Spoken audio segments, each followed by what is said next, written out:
Ladies, let me tell you something. Every woman is born with value. You were already the prize before he even showed up. You're the gift, the blessing, the upgrade. But here's the catch. It's not about what a man sees in you. It's about what you allow yourself to become in his presence. Too many women start with the crown on their head, and then they hand it over without even realizing it. Today, we're going to talk about 4 things that can kill your value in front of a man and how to make sure you never let that happen again. When you lower your standards just to keep a man, you're essentially handing over the very foundation of your self-worth. Standards are not about being difficult, demanding, or too much. They are about knowing who you are, what you need to feel respected, and what you will and will not accept in your life. The moment you start bending those rules for someone who isn't willing to meet them, you're showing that your boundaries are flexible when they should be non-negotiable. It often happens quietly. At first, you have certain deal breakers. Maybe you said you'd never date someone who disrespected your time, who didn't communicate consistently, or who avoided commitment conversations. But then he's charming, fun, or just different from the rest. So when he starts doing exactly those things, you tell yourself, it's not a big deal. I can overlook this. That's the first crack in your value, not because you aren't still worthy, but because you've signaled that your respect for yourself is something you're willing to set aside to keep him close. Here's the hard truth. When you lower your standards for someone, you're teaching them how to treat you. If he learns that you'll accept less than you deserve, why would he put in more effort? He knows you're not going anywhere. This isn't about being manipulative or playing hard to get. It's about the fact that a person naturally values what they have to work for. If the price of admission to your life gets cheaper, they stop investing in you. Think of it like this. If a luxury brand suddenly slashed all its prices and threw in free items, people would question its quality. They'd stop seeing it as exclusive or worth the premium. Your standards are your price tag, not in terms of money, but in terms of emotional value. They tell the world, this is what it takes to be in my life. The right man will not see that as an obstacle.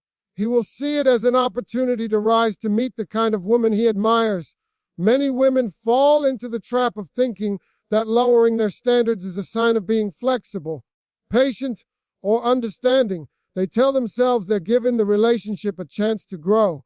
But there's a difference between growing together and shrinking yourself to fit someone else's limitations. When you shrink, you lose pieces of yourself. You stop voicing what you need. You silence your instincts. And over time, you might not even recognize the person in the mirror because she's been chipping away at herself to keep someone else happy. Here's the thing. A man who truly values you doesn't want the watered down version of you. He wants the woman who walks tall, who knows her worth, who doesn't flinch at the thought of walking away from something that doesn't serve her. The man who's right for you will feel proud to meet your standards, not annoyed by them. He will see your boundaries as a reflection of your self-respect, and in turn, he will respect you more. Let me give you a short example. Imagine Sarah, a woman who always said she'd never be with someone who hid her from his family and friends.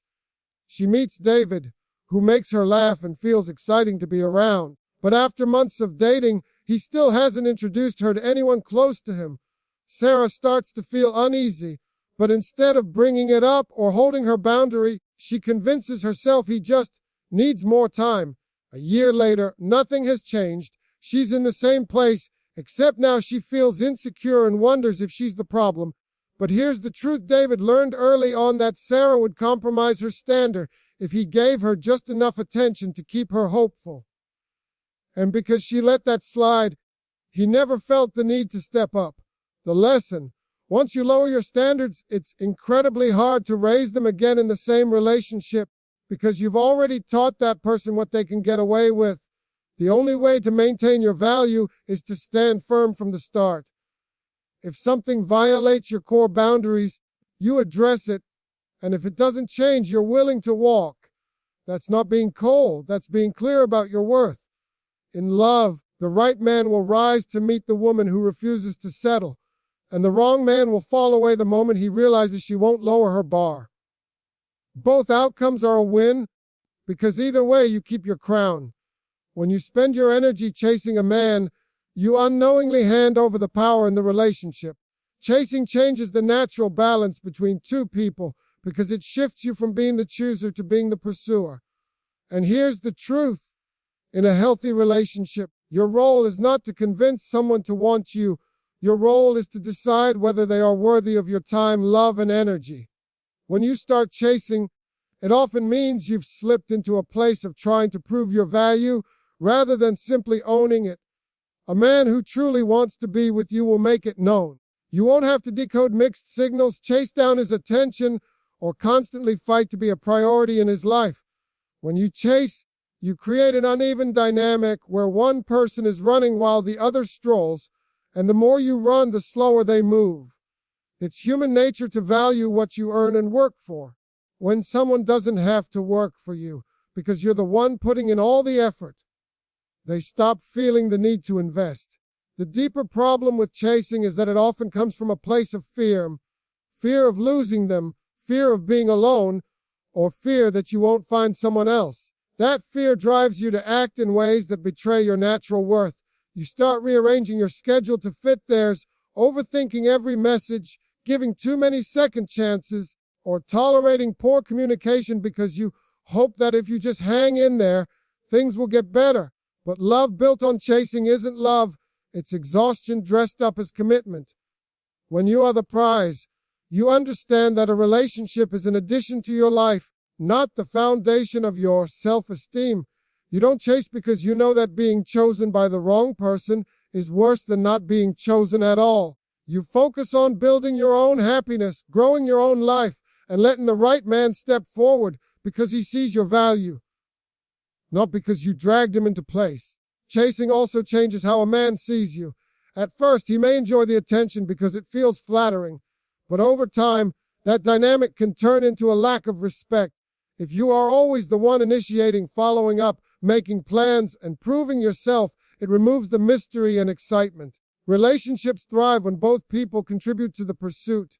If one person is doing all the chasing, the other has no reason to move forward, and worse, they may start to take the chaser for granted. Let's put this into a short example. Imagine Lisa meets Tom at a party. They exchange numbers, and the first week they text back and forth. But soon, Tom's replies get slower, his calls less frequent, and he stops suggesting plans. Instead of letting him drift away, Lisa decides to win him back by texting more, liking all his social media posts, and offering to meet whenever he's free. Weeks turn into months, and now Lisa is the only one putting in effort while Tom gives just enough attention to keep her hanging on.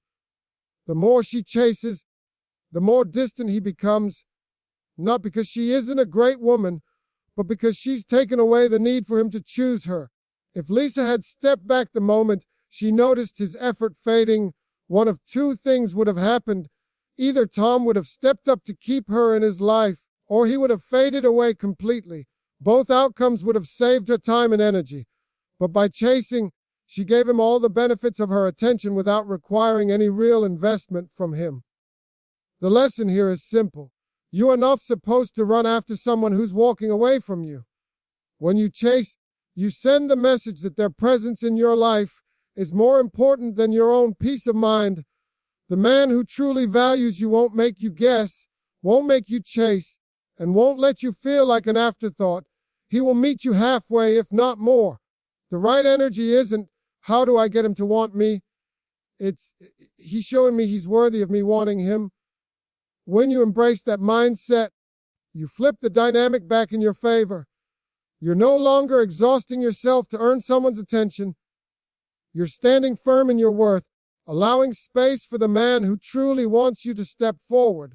And when he does, it's because he chose you freely, not because you chased him into place. That choice is what builds mutual respect, real attraction, and a lasting connection.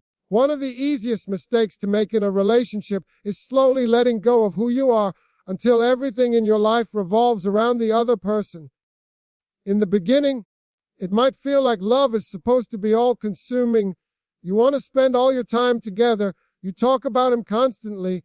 You cancel plans just to see him, and you start molding yourself around his interests and schedule. But here's the problem: the very things that made you unique and attractive in the first place start to fade away. When you lose yourself, you don't just risk the relationship, you risk your own sense of identity. Before he came along, you had your own passions, friends, routines, and dreams. You laughed at your favorite shows, pursued hobbies you loved, and carried ambitions that fueled your life. Those things are part of your glow, the light that made you stand out. But when you start setting them aside just for now, to prioritize him, it's easy for that, just for now, to turn into, I don't do that anymore. And before you know it, you're living a life that's not fully yours. This isn't about being selfish or refusing to compromise. Healthy relationships require shared experiences, compromise, and support for each other's goals. But compromise doesn't mean erasing yourself. When you become so focused on his world that you forget your own, you stop being the multifaceted woman he was drawn to in the first place. You become predictable, overly dependent, and in the worst cases, resentful, because deep down, you know you've abandoned parts of yourself. What makes you valuable in a relationship is that you bring your whole self into it, your personality, your aspirations, your friendships, your quirks, your independence.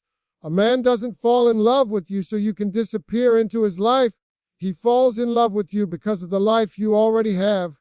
When you keep that life vibrant and intact, you not only protect your sense of self, but you also keep the relationship dynamic and exciting. Losing yourself can also create an unhealthy balance of power. When your identity is tied completely to him, you can start tolerating behavior you wouldn't normally accept because you've made him your entire source of joy and stability. That puts you in a vulnerable position where you may fear speaking up, setting boundaries, or even walking away because you feel like you'd have nothing left without him. Let me give you a short example. Emily was an outgoing, ambitious woman who loved painting, hiking, and spending weekends with her close group of friends. Then she met Mark, and the connection was instant. In the first few months, she spent less time on her art because she was always with him. She skipped hikes because he wasn't interested, and she started declining invitations from friends because she didn't want to miss a chance to be with him. Slowly, her calendar became filled only with his plans, his family, his friends, his hobbies. 2 years later, Emily realized she hadn't painted in over a year, hadn't gone hiking at all, and had drifted away from people she once considered like family. When Mark's attention started to fade, Emily panicked, not just because she might lose him, but because she didn't know who she was without him. If Emily had kept her hobbies alive, maintained her friendships, and nurtured her passions, she would have stayed grounded in her own identity. Even if the relationship had ended, she would still have her own life intact. More importantly, by continuing to be her full self, she would have remained the vibrant, confident, independent woman Mark originally admired. And that energy could have kept the spark alive. The truth is, love should add to your life, not replace it. The best relationships happen when two complete individuals choose to walk side by side, not when one person dissolves into the other. You can love deeply and still keep your own glow. You can be committed and still have your own lane. You can make him a priority without making him your only priority. The strongest, healthiest relationships are built between two people who each have their own dreams, passions, and sources of happiness, and who choose to share them without losing themselves in the process. Because when you keep being you, you don't just keep your value in his eyes. You keep it in your own. It's easy to get caught up in beautiful words. They sound sweet, they make your heart race, and they give you something to hold on to when you're hoping the relationship is real. But words alone are just air. They mean nothing without the actions to back them up. A man can tell you he loves you, that you're special, that you're the one. But if his behavior consistently shows the opposite, those words are empty. Real love is proven in what someone does, not just in what they say. When you accept words without demanding actions, you set yourself up for disappointment. You create space for inconsistency where someone can promise the world but deliver the bare minimum. And over time, that can erode your self-worth because you start believing that good intentions are enough even when they're not. A man might say, I'm going to make time for you. But if he repeatedly cancels plans, is always too busy to call, or disappears for days, his actions are telling you where you actually rank in his life. You can't build trust on promises. You build it on patterns. The reason people get stuck in this trap is that words are seductive. They feed the part of us that wants reassurance, hope, and validation. You might tell yourself, he's just going through a busy time, or hey means well, because you want to believe that the sweet words will eventually turn into consistent effort. But hope can become a dangerous form of self-deception when it blinds you to reality. If someone tells you they value you, but never shows up for you, never follows through, and never makes you a priority, you're being shown the truth, and it's in their actions, not their speeches. When you let empty promises slide, you actually teach that person how to treat you.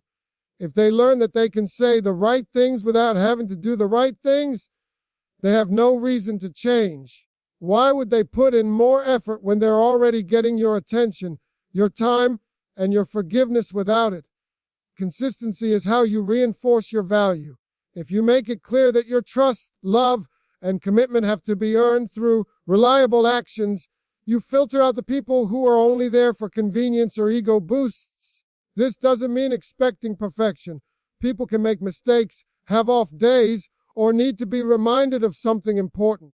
But there's a big difference between an occasional slip and a constant pattern of broken promises. Patterns tell the real story. You don't measure someone's respect for you by how nice they are when things are good. You measure it by how they show up when it's inconvenient, difficult, or requires sacrifice. Here's an example. Nicole had been dating James for a few months. From the start, James told her she was different from anyone he'd ever met. He promised he wanted something serious and said all the right things about building a future together. But while he talked about commitment, his actions told another story. He would cancel dates at the last minute, take hours to respond to messages, and avoid making concrete plans. Whenever Nicole expressed concern, James would pour on the charm, telling her she was overthinking and that she meant the world to him. For a while, Nicole believed him, because the words felt good. But deep down, she knew his actions didn't match his promises. Eventually, she realized that if she kept accepting his excuses and sweet talk, she was telling him that follow through didn't matter. She decided to step back and told him plainly that consistency was the standard she lived by.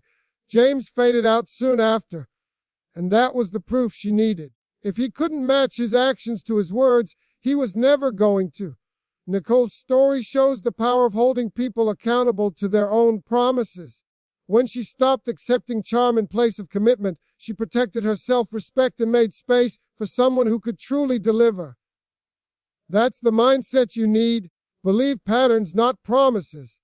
Don't let someone rent space in your life with cheap words when they can't pay the rent with their actions. When you demand alignment between words and behavior, you protect your heart and your value. The right man won't just tell you how important you are. He'll prove it again and again. And that proof is worth more than 1,000 love speeches because it's built on something real. Ladies, remember this. Your value doesn't come from his approval. It comes from knowing who you are and refusing to shrink for anybody. The right man will see your worth, respect your boundaries, and match your energy. But he can only treat you at the level you demand to be treated. Don't dim your light for anyone. Keep your crown on, your head high, and your standards unshakable. Because when you truly value yourself, the world, and the right man, has no choice but to value you too.